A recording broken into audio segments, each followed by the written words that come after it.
আসসালামু আলাইকুম। আপনারা জানেন যে রাফসানের ভারতে নারায়ণা হেলথ কেয়ারে অপারেশন হয়।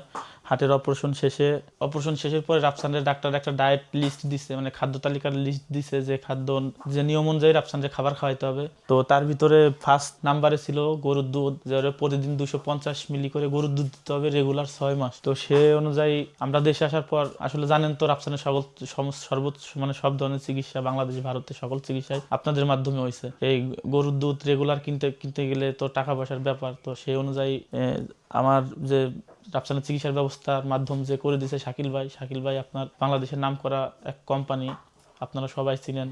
নাম বলতেছি না, কারণ নাম বলতে সে নিষেধ করছে। তো তার কাছে যাওয়ার পরে রাফসানের বিষয়গুলো তুলে ধরার পরে সে রাফসানরে 1 লক্ষ টাকা দেয় একটা গরু কেনার জন্য। গরু কেনার ফার্স্টে তো আপনার গরুর ঘরের দরকার হয়। তো আমাদের আর একটা পুরো গরুর ঘর, পুরাতন ঘর ছিল আমার ভাইয়ের পুরাতন ঘর।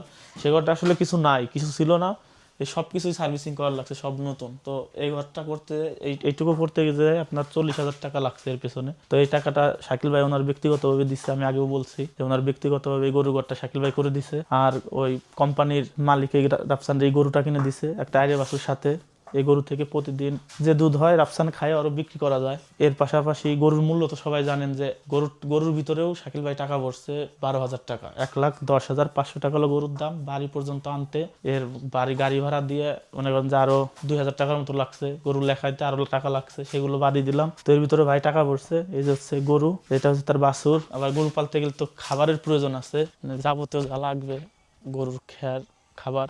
আর কাঁচা ঘাস বলতে আমি মাঠের থেকে কাজ শেষে ঘাস যেগুলো নিয়ে আসি ওইগুলোই খায়। বলছিল যে রেগুলার দুধ খাওয়ানোর জন্য। তো দুধের জন্য তো একটা গরুর ব্যবস্থা আল্লাহর রহমতে হয়েই গেছে। তো তারপরে শাকিল ভাই এখানে যে মুরগির খোপ, ওই দিনই রাফসান যেদিন বাড়িতে আসে ওই দিনই খোপ অর্ডার দিয়ে পরের দিন খোপ নিয়ে আসছি। মুরগিও 20টা মুরগি কিনে দিছিল, কিন্তু আমার দুর্ভাগ্য যে অসুখ ছিল, অনেক ট্রিটমেন্ট করেও কিছু মুরগি আমি বাঁচাইতে পারি নাই।